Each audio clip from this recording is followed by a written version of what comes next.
मित्रांनो, तुमचं पुन्हा एकदा GB स्टोरी टेलर या यूट्यूब चॅनलवर स्वागत आहे। आजच्या आपल्या गोष्टीचं नाव आहे हॉन्टेड ग्रॅनी, लेखक देवगन कडाळी। पण गोष्ट सुरू करण्याआधी जर कोणी या चॅनलवर पहिल्यांदाच आलेले असाल तर त्यांनी या चॅनलला सबस्क्राइब करायला विसरू नका। चला तर मग अजिबात वेळ न घालवता गोष्टीला सुरुवात करूया।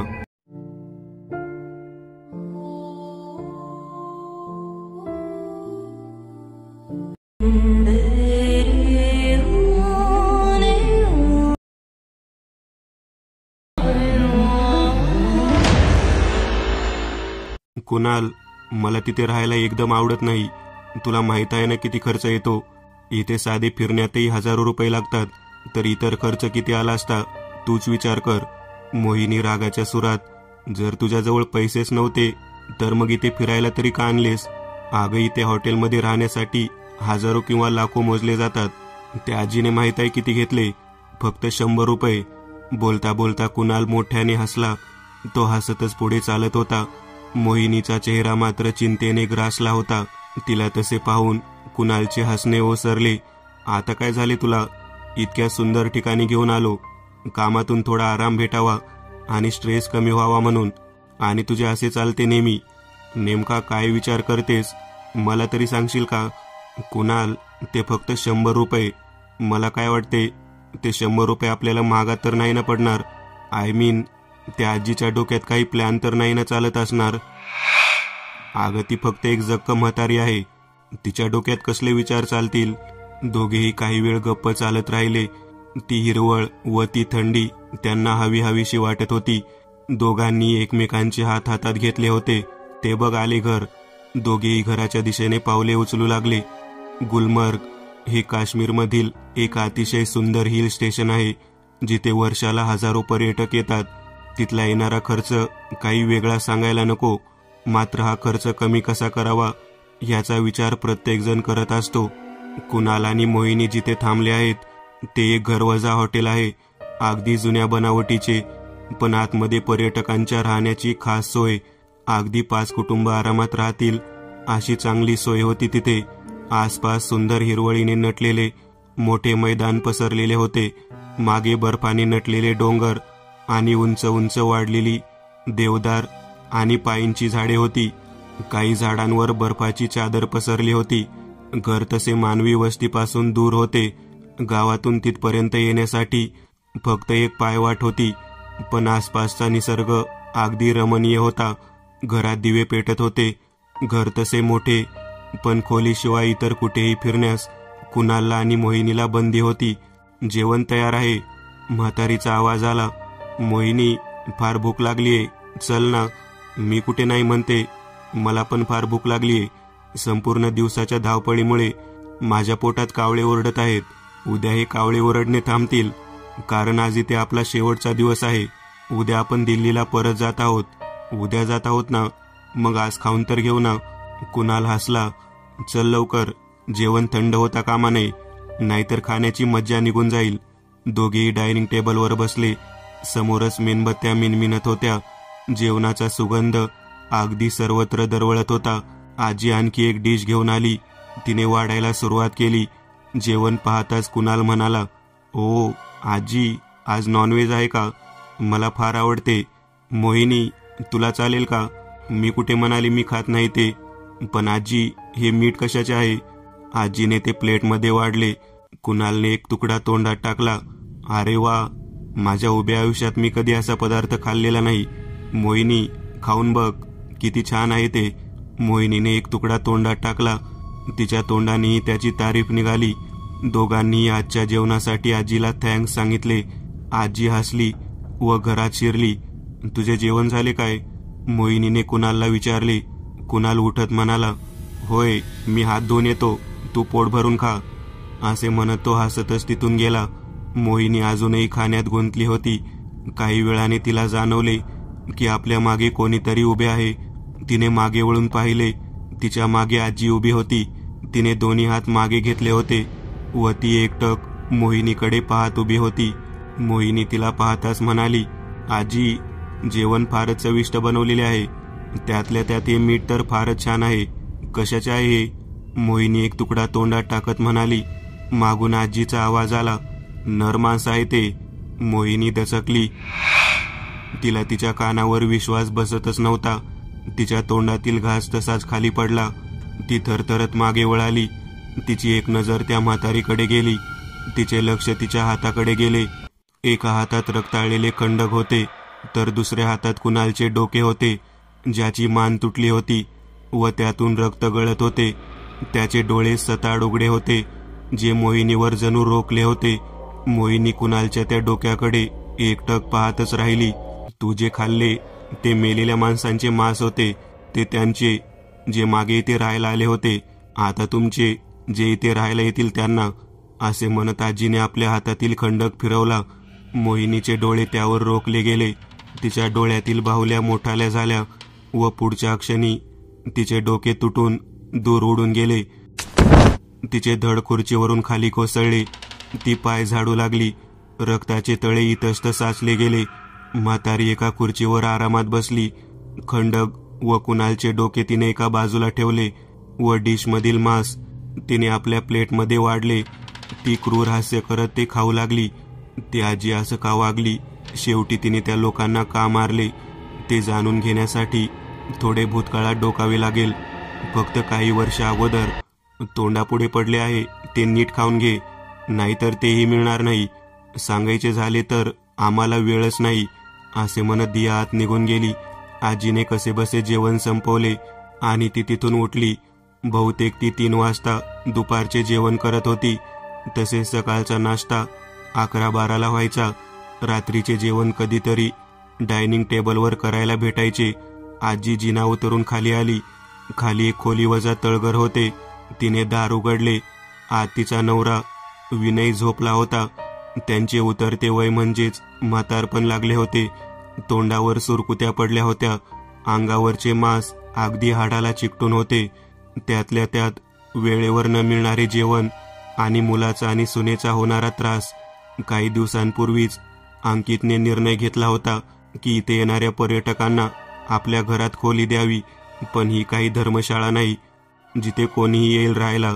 व राहिला प्रश्न पर्यटकांचा, तर इथे राहण्यासाठी त्यांना हॉटेल आहेत असे सांगून त्याच्या वडिलांनी म्हणजेच विनेशने त्याला नकार दिला होता. पण आपल्या वडिलांचे काही ऐकून न घेता फक्त पैशांसाठी त्याने त्यांनाही त्यांच्या खोलीतून काढले आणि तळघरात राहायला भाग पाडले. घरात 4 खोल्या होत्या आणि एक किचन रूम व एक तळघर. त्या घरात अंकित, त्याची बायको दिया आणि त्यांचा 5-6 वर्षांचा मुलगा कुणाल राहत होता. सोबत अंकितचे आई वडील. अंकितच्या आई वडिलांसोबत कधीच काही पटत नसे. आपल्या मुलाच्या प्रेमापोटी ते सर्व काही सहन करून घेत होते. घरातील 3 खोलीत बाहेरून आलेले पर्यटक राहायचे व 4थ्यात अंकित आणि त्याची बायको व त्याचा मुलगा राहायचा. घरात आलेल्या माणसांना म्हातारे आवडत नसायचे, म्हणून त्यांना अंकितने तळघरात कोंडले होते व शक्यतो त्यांना घरात कुठेही फिरण्यास बंदी घातलेली होती. अंकितला खरे तर त्यांना वृद्धाश्रमात पाठवायचे होते, पण तिथला खर्च खूप येणार, म्हणून त्यांना घरातच ठेवून घेतले. आपल्या आई वडिलांची आजी आजोबासोबतचे असे वागणे बघून त्याचा लहान मुलगा कुणालही त्याची घृणा करायचा. दिया, ती म्हातारे अजून कधीपर्यंत अशीच आपला खर्च वाढवत या घरात असतील? त्यांचे लवकरच काहीतरी कर. तुला माहित आहे ना, इथे येणारी माणसे त्यांना बघून राहायला नकार देतात. आणि त्या दिवशीचे आठव जरा, कसा त्या म्हाताऱ्याने तुझ्यावर हात उचलायचा प्रयत्न केला होता. मला पण ती दोघं नको हवीत या घरात. प्रत्येक गोष्टीत मलाच ओरडतात. आता काहीतरी करावेच लागेल त्यांचे, अंकित म्हणाला. एका सकाळी घरात राहायला आलेले सर्व पर्यटक डायनिंग टेबलावर बसून आपला नाश्ता उरकत होते. आजी भांडी घासत होती, तर आजोबांचे पाय दुखत होते, म्हणून ते खुर्चीवर बसून एकटक खिडकीबाहेर बाहेरचे निसर्गाचे सौंदर्य बघत बसले होते. तेवढ्यात त्यांना बाहेरून हाक आली. आजोबा कसेबसे उठले व तिथे पोहोचले. घरात आलेली माणसे आपला नाश्ता करत होती. आजोबांनी त्यांच्याकडे फारसे लक्ष दिले नाही. समोरच सोफ्यावर काही माणसे बसली होती. आताच दिया त्यांच्या हातात चहाचे कप देऊन गेली होती. त्यांचे काहीतरी बोलणे अंकित सोबत चालले होते. आजोबा समोरच्या सोफ्यावर बसले. त्या माणसांचे त्यांच्याकडे लक्ष जाताच ते म्हणाले, हॅलो सर, आम्हाला आपली जागा विकत घ्यायची आहे. इथले निसर्ग सौंदर्य फारच सुंदर आहे. इथे एखादे चांगले हॉटेल बनू शकते. आम्ही आपणाला याचा योग्य मोबदला देतो. त्यांचे बोलणे ऐकून आजोबा स्तब्ध झाले. ते शांतपणे बघत होते. अंकित म्हणाला, बाबा प्लीज ना, आपल्याला चांगली रक्कम भेटते आहे, एकूण 50 लाख. आपले झाले असेल तर आपण जाऊ शकता. मला ही जागा, हे घर विकायचे नाही. विनेश म्हणाले. सोफ्यावर बसलेली माणसे त्यांच्या ह्या उत्तराने चपापली. एक जण त्यांची बाजू सावरत म्हणाला, 70 लाख आम्ही तुम्हाला देतो. कृपया नाही म्हणू नका. तुम्ही करोडो दिले तरी हेच उत्तर असेल. ही जागा मला विकायची नाही. ती सोफ्यावर बसलेली माणसे रागातच उठली व जाऊ लागली. अंकित त्यांना विनवत आडवत होता, पण ती माणसे घराबाहेर पडली. डायनिंग टेबलवर बसलेल्या माणसांमधून आवाज आला, काय मूर्ख माणूस आहे, एवढी मोठी डील एका झटक्यात झिटकारली. आजोबांनी त्यांच्याकडे दुर्लक्ष केले. अंकित अगदी रागाने लालबुंद झाला होता. तो तसाच आपल्या वडिलांजवळ आला. समाधान झाले तुझे? ही जागा काय खाऊन टाकणार आहेस? म्हणून ठेवतोस? किती मोठी रक्कम देत होते ते. वयानुसार ना तुझ्याही बुद्धीला गंज लागला आहे. अंकित अगदी रागात म्हणाला, नीट बोल अंकित, आतापर्यंत तुझे सर्व लाड पुरवत आलो आहे. हेही दिवस दाखवशील, कधी वाटले नव्हते. आजोबा रागातच उठत म्हणाले, तुझ्यामुळे माझी सर्व स्वप्न तुटली. तू माझा बाप नाहीस. तू. अंकितचे बोलणे पूर्ण होण्या अगोदरच त्याच्या गालावर जाळ पेटला. एक सनसनी अशी त्याच्या गालावर आजोबांनी मारले होते. आज पहिल्यांदाच त्याच्या बापाने त्याला मारले होते. ते आपल्या हाताकडे बघतच राहिले. आपले अश्रू आवरत ते तिथून निघून गेले. नाश्ता करत असणारी सर्व माणसे चकित होऊन उठली होती. ते सर्व बाहेर जाईतोवर अंकित एकटक बघत उभा होता. त्याला आपला सगळ्यांसमोर झालेला अपमान सहन होत नव्हता. तो रागाने थरथरत होता. दिया त्याच्या जवळ आली. तिने त्याच्या खांद्यावर हात ठेवला. आता सगळे संपवा, ती रागात म्हणाली. आजोबा अगदीच दुःखी झाला होता. आजी त्याच्या जवळ गेली तसे त्यांच्या अश्रूंचा बाण फुटला. कधीच त्याच्यावर हात उचलला नाही. आपला हात समोर धरत आजोबा म्हणाले, आज पहिल्यांदाच त्याने मला हात उचलायला मजबूर केले. आपला हात खुर्चीच्या कोपऱ्यावर आपटत ते रडू लागले. काय करता आपण? आपली काही चूक नाही. जाऊ द्या, जे झाले ते. आजी म्हणाली, मी रागात फारच वाईट वागलो, पण हे घर, ही जागा कशी काय विकू शकतो? इथे आपल्या माणसांच्या आठवणी साचल्या आहेत. फक्त काही पैशांसाठी हे काळजीरूप घर, ही जागा कशी विकू शकतो? आजोबा रडतच म्हणाले.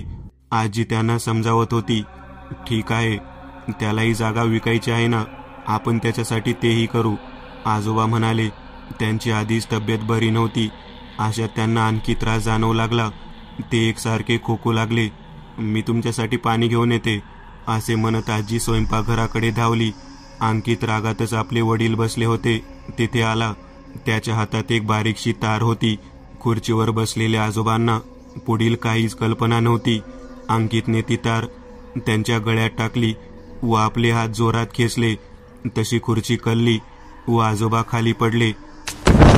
त्यांनी आपल्या गळ्याला सोडवण्याचा प्रयत्न केला, पण तोपर्यंत ती तार कातडी फाडत आत शिरली होती. आजोबा मरण यातनेने आपले पाय झाडत होते.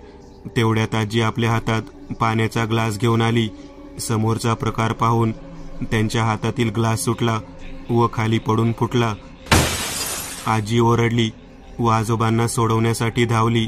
समोरच दिया उभी राहून सर्व घडणारा प्रकार पाहत होती. आजीला बघताच तिने तिला पकडले. आजी धडपडू लागली, ओरडू लागली, सोडा त्यांना, काय करता तुम्ही, सोडा त्यांना. आजी गळा फाडून रडू लागली. दियाने आजीला फरफटत नेऊन तळघरात आपटले. आजी जोरात समोरच्या कपाटावर आपटली. तसे कपाटावर ठेवलेली कागदे व पुस्तके खाली पडली. आजोबांनी आपला प्राण सोडला होता. गळ्यात तार रुतल्यामुळे रक्त सांडले गेले होते. आता काय करायचे? दिया काळजीच्या सुरात म्हणाली. काय करायचे ते मी बघतो, तू आधी हे सर्व साफ कर, असे म्हणत अंकित तिथून निघू लागला. तो समोरच त्याला त्याचा मुलगा दिसला. अंकित त्याच्या जवळ गेला. काय बघितलेस? कोणाला काही सांगायचे नाही. जर का काही सांगितलेस तर तुला चॉकलेट खाणे कायमचे बंद. अंकित त्याला म्हणाला, मी कोणाला काही सांगणार नाही. पण मला भरपूर चॉकलेट हवीत. तो लहान मुलगा म्हणाला. घराबाहेरची घोडागाडी अंकितने जुंपली. त्यात एक मोठी काळी पॉलिथिनची बॅग टाकली. त्याने जोरात घोडे पळवले. घोडे एका उंच कड्यावर येऊन थांबले. समोरच एक खोल दरी होती. खाली बघितले तर नुसते पांढरे ढग दिसायचे. ती मोठी पॉलिथिनची पिशवी कशीबशी अंकितने काढली, ज्यात त्याच्या वडिलांचा मृतदेह होता. त्याने तो दरीत ढकलून दिला. बघता बघता ती पिशवी वाऱ्याला चिरत दरीत पडली. कपाटावर ठेवलेले सामान त्या धक्क्याने खाली पडले. धाब असा आवाज झाला. तशी म्हातारी दचकली. रडता रडता ती पडलेल्या सामानाकडे बघू लागली. काही कागदे इतस्त पसरलेली होती व एक जाड जुने पुस्तक तिच्या समोरच पडलेले होते. आजीने फारसे लक्ष तिकडे दिले नाही. तिने आपली मान कपाटावर आपटली व शांत अश्रूंचे घोट पीत आपल्या नवऱ्यासोबत घालवलेले एक एक क्षण आठवू लागली. तोच एक पान फडफडत नेमका तिच्या मांडीवर येऊन पडले. आजीने ते हातात घेतले. फार जुने होते ते. आपल्या प्रत्येक इच्छा पूर्ण होतील आणि खाली एक विशिष्ट मंत्र होता. आजीने तो वाचला तसा तिला आपल्यात एक विचित्र भास झाला. तिने तो मंत्र परत परत वाचणे सुरू केले आणि अचानक तिच्या कानावर मोठा ध्वनी आपटला. आपले कान फाटले की काय असे तिला वाटले. आजीने आपले दोन्ही हात कानावर घेतले आणि ते दाबून धरले. तिच्या कानावर हसण्याचा आवाज पडत होता. अगदी मोठ्याने तिच्या कानठळ्या बसत होत्या. उठ आणि माझी ऐक. मला माहित आहे तुझ्यासोबत काय घडले आहे. आजीच्या कानावर परत एकदा आवाजाचा आघात झाला. मी तुला तुझ्या पतीच्या हत्याचा सूड घेण्यास मदत करेन, पण आधी माझी ऐक. आजी जागेवरून उठली. ती दरवाजापाशी आली, पण दरवाजा बाहेरून बंद होता. पण तो काही क्षणातच आपोआप उघडला गेला. म्हातारी एखाद्या बाहुलीप्रमाणे चालत बाहेर पडली. तो आवाज अजूनही तिच्या कानावर पडत होता व तो सांगेल त्याप्रमाणे आजी वागत होती. आपण एवढे चालून कुठपर्यंत आलो आहोत हेच तिला कळत नव्हते. एका छोट्याशा झरण्यापाशी येऊन तिची तंद्री भंग पावली. एक विशाल झाड समोर उभे होते. त्याची मुळे वेडीवाकडी पसरलेली होती. झऱ्याच्या पाण्याने ती पूर्ण धुतली गेली होती. पाणी त्यांच्यावरून वाहून जात असता ती मुळे इतकी हावरट कशी झाली आहेत की आणखीनच पाण्याच्या शोधासाठी आत शिरली आहेत. आपला मुलगाही असाच. प्रत्येक गोष्ट त्याच्या पुढ्यात टाकली असताना, एवढे प्रेम त्याला दिले असतानाही त्याने काय केले? फक्त काही पैशांसाठी आपल्या सख्या बापाला मारून टाकले. नाही सोडणार मी त्याला, म्हातारी मनातच विचार करत म्हणाली. तोच तिच्या कानावर परत एकदा तोच आवाज पडला. तू आपल्या लक्ष्यापर्यंत पोहोचली आहेस. पुढचे पाऊल हे की आता तू गुहेत प्रवेश कर. पण समोर कोणतीच गुफा नव्हती. म्हातारी इकडे तिकडे नजर फिरवू लागली, पण समोर काहीच नव्हते. तेवढ्यात तिचे लक्ष समोर झाडाच्या मुळांच्या मोकळ्या जागेतून आत गेले. इथे आहे तर मार्ग. आजी पुढे सरसावली. खरंच तिथे थोडीशी फट होती. झऱ्याचे पाणीही खाली पडता पडता त्यावर शिंपडत होते. त्यामुळे साहजिकच तिथे हिरव्या शेवाळाने घर केले होते. ती फट लहान असली तरी कोणीही मनुष्य सहज आत प्रवेश करू शकत होता. म्हातारीने आपले अंग आत शिरवले व ती धाडकन आत कोसळली. तसे तिला काहीसे विचित्र जाणवले, पण आत काहीच दिसत नव्हते. तिथे कणभरही प्रकाश नव्हता. झप असा एक आवाज झाला व गुहेतील दगडी भिंतीवर अडकवलेली मशाल क्षणात पेटली. समोरचे दृश्य पाहून आजीचे काळीज थरारले. समोर शेकडोच्या संख्येत साप वळवळताना तिला दिसले. काही मानवी सांगाडेही तिथे पडलेले तिला दिसले. ते सर्व दृश्य पाहून आजी थरथरू लागली. ती परत बाहेर पडण्यासाठी फटीतून शिरणार तोच काही हालचाल झाली व ती फट मुळांनी पूर्णतः झाकली गेली. तुझ्याकडे कोणताच मार्ग नाही आता. तू फसलीस असे समजून घेऊ नकोस, कारण तुला इथे यायचेच होते. जर का अपयशी ठरलीस तर मग समोर दिसणाऱ्या सांगाड्यांकडे एक नजर फिरव. तुझी गत अशीच होईल. आता तुला तुझा बदला पूर्ण करायचा आहे की आपले प्राण गमवायचे आहे याचा नीट विचार कर. तो आवाज तिच्या कानावर पडत होता, तर अधूनमधून साप तिच्या पायांवर लोळत फिरत होता. आजी आशातही स्तब्ध उभी होती. तुला समोरच ठेवलेली मूर्ती आपल्या ताब्यात घ्यायची आहे, पण तिथपर्यंत जाईपर्यंत जर तू कोणत्याही प्रकारचा आरडाओरडा केला किंवा घाबरलीस तरी इथे फिरणारे शेकडो विषारी सर्प तुला आपले भोजन बनवतील. तो आवाज मोठ्याने हसतच वातावरणात विरून गेला. आजीने आपली नजर समोर खिळली. खूप पुढे तिला एक मूर्ती ठेवलेली दिसली, पण तिथपर्यंत नुसते साप आणि सापच होते. आजीने मशाल आपल्या हातात घेतली व आपले डोळे बंद करून आपले एक एक पाऊल पुढे टाकू लागली. तिच्या बंद डोळ्यांसमोर फक्त आणि फक्त तिला आपल्या समोर झालेला आपल्या नवऱ्याचा खून दिसू लागला. काही वेळातच तिने आपले डोळे उघडले. समोरच तिला ती गुडघ्या एवढी मोठी मूर्ती दिसली. आजीला फार विचित्र जाणवू लागले. तिने खाली पाहिले तर कितीतरी साप तिला लिपटलेले होते. आणखी कितीतरी तिच्यावर चढत होते. भीतीने एकच किंकाळी तिने फोडली. त्या आवाजासरशी गुफा हादरली. आतापर्यंत शांत विवळणारे साप एकदम फुतकारले. पुढच्या वेळी म्हातारीच्या दिशेने ते सरकू लागले. म्हातारीला आता अंत जवळ वाटू लागला. सरसर अनेक साप तिच्यावर चढले. काही तिचा दंश घेण्यासाठी झेपावले. म्हातारीने आपल्या हातातील मशाल तशीच खाली फेकली व समोरच असलेली ती मूर्ती तिने उचलली. हातातील मशाल टाकून म्हातारीने मूर्ती उचलली. तिच्यावर इतका दाब पडला होता की तिला श्वास घेणेही कठीण झाले होते. हातात मूर्ती उचलता क्षणी तिथले साप नाहीसे झाले. आपल्याला काहीच झाले नाही हे बघून म्हातारी खुश झाली. आजूबाजूला सर्व काही मोकळे होते. तिची नजर गुहेच्या तोंडावर गेली. तिथली मुळे बाजूला झाली होती. आजीने ती मूर्ती घरी आणली. घरी एकदम शांतता होती. नेहमी गजबजून जाणारे घर आज एकदम शांत भासत होते. हेच ते घर जे आपल्या नवऱ्याने खूप मेहनत करून बांधले होते व आज त्याला एका हॉटेलचे रूप दिले गेले होते. तिने तळघरात प्रवेश केला. तिच्या कानात घुमणाऱ्या आवाजानुसार ती वागत होती.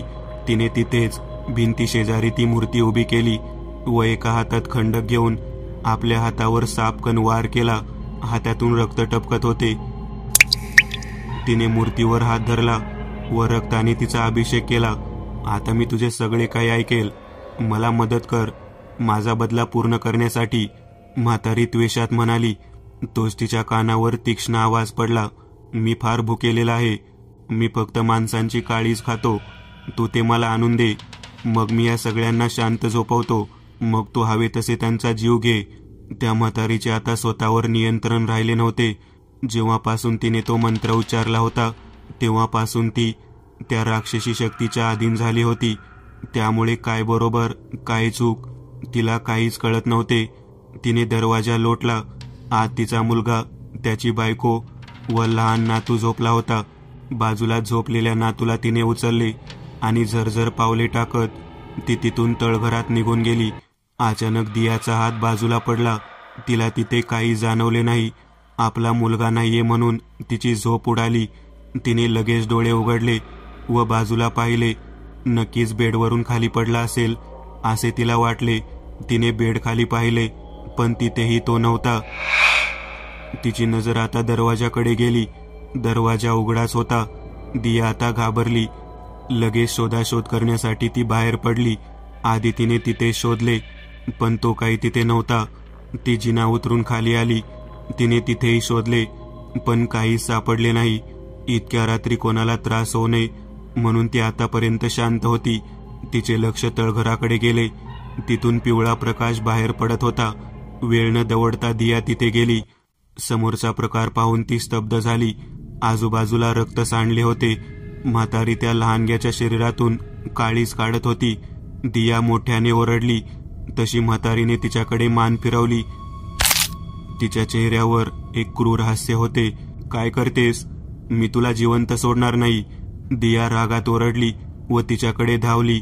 म्हातारीने हातातील खंडक सावरले. ती सुद्धा पुढे झाली व काही कळण्या अगोदरच तिने दियाची मान उडवली. तिचे धड म्हातारीवर आदळले व खाली पडले. म्हातारीने काळीज काढून तिथेच एका प्लेटमध्ये ठेवले. सगळीकडे रक्तच रक्त सांडले होते. म्हातारी एकदम स्तब्ध उभी होती. मला आता माझा बदला पूर्ण करायचा आहे. मला सर्वांना संपवायचे आहे. म्हातारी म्हणाली. तुझी इच्छा पूर्ण झाली. जा, एकेकाला संपव आणि मला त्यांची काळीज आणून दे. आवाज तिच्या कानात घुमला. म्हातारी खोली बाहेर पडताच मूर्तीतून काळा धूर बाहेर पडला. त्याने बघता क्षणी एका माणसाचे रूप धारण केले. अगदी वाढलेले केस, लाल डोळे आणि तोंडाबाहेर पडणारे तीक्ष्ण दात. त्याच्या गळ्यात मानवी काळजाची माळ लटकत होती. कमरेवर कसले तरी कातडे पांघरले होते. हातापायात सोन्याची आभूषणे होती. त्याचे शरीर धिपाड व जाडजूड होते. तो राक्षस मोठ्याने हसला व समोरच ठेवलेले काळीज त्याने उचलून तोंडात टाकले. म्हातारीने घरात राहायला आलेल्या सर्व प्रवाशींचे काम संपवले होते. शेवटी ती आपल्या मुलाच्या खोलीत आली. समोरच तिचा मुलगा शांत पडला होता. अचानक तिचा हात थरथरू लागला. तिला आपल्या मुलासोबत घालवलेले एक एक क्षण आठवू लागले. अचानक तिच्या डोळ्यासमोर तो दिवस आला ज्या दिवशी त्याने तिच्या नवऱ्याचा तिच्याच डोळ्यासमोर खून केला होता. तिचे तोंड रागाने लाल झाले. तिने हवेतच खंडक फिरवले व पुढच्या क्षणी आपल्या मुलाचे तुकडे केले. रक्ताने तिने जणू होळी खेळली होती. तिच्या हातात एक भली मोठी प्लेट होती. त्यात तिने काळीज काढून आणली होती. तिने ती प्लेट मूर्तीसमोर ठेवली. मी आज तुझ्यावर फार खुश आहे. माग काय मागायचे आहे ते. तिच्या कानावर आवाज पडला. म्हातारी म्हणाली, मला माझा नवरा हवाय. तुझ्या सर्व इच्छा मी पूर्ण करेन. तुला तुझा नवरा नव्या रूपात देईन. पण तुला माझी एक अट पूर्ण करावी लागेल. कोणती? तुला अशा व्यक्तीचे काळीज मला द्यावे लागेल ज्याने नरमास खाल्ले असेल. सकाळचे कोवळे किरण खिडकीतून आत शिरले तशी रुद्रला जाग आली. नाही म्हणायचे तरी रात्री तो कामासाठी बाहेर गेला होता. आज तो नेहमीपेक्षा जास्त खुश होता. आपल्यावरची एक मोठी जबाबदारी आपण पार पाडली असे त्याला वाटत होते. कारण त्याने आपल्या लहान भावाचे लग्न लावून दिले होते. काळजी घ्या हा दोघांची. रुद्र काळजीच्या सुरात नितेशला म्हणाला. तू सुद्धा आला असतास तर फार बरे झाले असते. नितेश म्हणाला, तू लहान आहेस काय? फक्त काही दिवसांचा प्रश्न आहे. जा फिरून या. रुद्र म्हणाला, काळजी घे तुझी. रुद्र नितेशला बाहेर जाताना बघतच राहिला. डोळ्यात येणारे पाणी त्याने पुसले आणि तो खोलीत निघून गेला. स्थळ गुलमर्ग. हे हॉटेल सुद्धा रिकामी नाही. आधीच एखादे हॉटेल बुक करायला हवे होतेस ना? निकिता म्हणाली. अगं माफ कर ना, फार घाई होते आपल्याला. विसरलो त्यात. काळजी नको करूस. आपण एखादे चांगले हॉटेल शोधू. दोघेही तिथून बाहेर पडले. लग्नानंतर फिरायला बाहेर पडले तर ही अवस्था झाली होती त्यांची. जवळपास सर्व हॉटेल फुल होते. त्या दोघांना तिथून बाहेर पडताना हॉटेलमध्ये सफाई करणाऱ्या कामगाराने पाहिले. त्याने धावतच त्यांना गाठलेही. अरे थांबा जरा. त्या कामगाराने धापा टाकतच त्यांना आवाज दिला. नितेश आणि निकिताची पावले थबकली. घाबरू नका. आपल्याला हॉटेल भेटत नाही ना, म्हणून मदत करू शकतो मी. कामगार म्हणाला. होय, पण आम्ही शोधू. आपण काळजी करू नका. नितेश त्याला म्हणाला. अरे तसे काही नाही. इथले हॉटेल फार महागडी आहेत. चला माझ्या बरोबर. मी तुम्हाला चांगल्या राहण्याच्या ठिकाणी सोडतो. दोघेही विचार करू लागले. कोणत्याही अनोळखी माणसावर विश्वास ठेवणे त्यांना चांगले वाटत नव्हते. घाबरू नका. मी सुभाष आहे. इथेच एका छोट्याशा शहरात राहतो. त्याने टॅक्सीही थांबवली. सुभाषचा चांगला स्वभाव पाहता त्याला नाही म्हणणे दोघांनाही जमले नाही. सुभाषने सांगितलेल्या पत्त्याप्रमाणे टॅक्सीने वळण घेतले. एका लहानशा गावात येऊन टॅक्सी थांबली. नको नको म्हणत सुभाषने भाडे भरले आणि दोघांनाही घेऊन तो चालू लागला. समोरच बाजार भरला होता. तिथे खूप साऱ्या वस्तूंची विक्री चालली होती. तिथे गर्दीही फारच होती. गर्दी सुभाषने कोणाला तरी आवाज दिला. एक जखम म्हातारी वळून त्यांच्या जवळ उभी राहिली. तिच्या हातात सामानाची पिशवी होती. आजी, आजी, हे दोघे राहण्यासाठी हॉटेल शोधत आहेत. आपल्याकडे जागा आहे काय? आहे, भरपूर आहे. तू चांगल्या वेळेतच आलास. म्हातारी म्हणाली. धन्यवाद म्हणत नितेशने सुभाषचा निरोप घेतला. ते दोघेही आजीबरोबर चालू लागले. काही वेळातच ते गावातून बाहेर पडले. एक मोकळ्या मैदानात छोटीशी वेडीवाकडी वळणं घेणारी पायवाट होती. आजूबाजूचे सौंदर्य पाहण्यात निकिता आणि नितेश हरवून गेले. काही वेळातच एक मोठे घर आले. दरवाजावर एक माणूस उभा होता. त्याच्या उजव्या डोळ्यावर खोल असा वर्ण होता. बहुतेक तिथे त्याला जखम झाली असावी. घाबरू नका. हा माझा गडी आहे. घरी कोणी नसते तेव्हा ह्याची गरज पडते. घराचे काम आणि राखण करण्यासाठी, म्हातारी म्हणाली. त्या धिप्पाड माणसाकडे एक संशयित नजर टाकून दोघेही आत शिरले. आतूनही घर फारच सुंदर होते. आपले घर तर फारच सुंदर आहे आजीबाई, निकिता म्हणाली. तुम्हाला जी खोली आवडेल त्यात तुम्ही राहू शकता.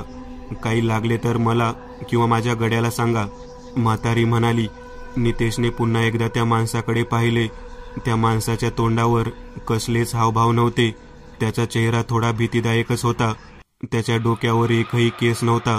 त्याच्यावरून नजर हटवून पाठी जाणाऱ्या म्हातारीला नितेशने आवाज दिला, आजी, आपले भाडे. म्हातारी मागे वळली. मी भाडे वगैरे घेत नाही, तुम्ही फक्त मला 100 रुपये द्या. नितेशला आश्चर्य वाटले, पण त्याने 5,000 रुपये काढून तिच्या हातावर ठेवले. आपण आम्हाला एवढी मदत केली आणि असे कसे होऊ शकते? नाही म्हटले तरी हॉटेलवाल्यांनी चांगलेच खिसे कापले असते आमचे. हे ठेवा. म्हातारी त्याला पाहतच राहिली. म्हातारी खोलीत शिरली. तिच्याबरोबर तो माणूसही. आजच संपूयात त्यांना, तो माणूस म्हणाला. आज नको, जितके दिवस राहतील तितके राहू दे त्यांना. त्यांना काय हवं नको ते बघ, म्हातारी म्हणाली. नाहीतरी नितेशच्या चांगल्या स्वभावाने म्हातारी नरमली होती. राहून राहून तिला आपल्या मुलाची आठवण येत होती. पण तिला सुद्धा माहीत होते आपला मुलगा कसा होता ते. पण नितेश मात्र तिला इतरांसारखा अजिबात वाटला नाही. तिचे मन फिरले होते. तरीही त्यांची शेवटची रात्र म्हणजे त्यांचा शेवट होता. कारण हॉन्टेड ग्रॅनी कोणाला सोडणार नव्हती.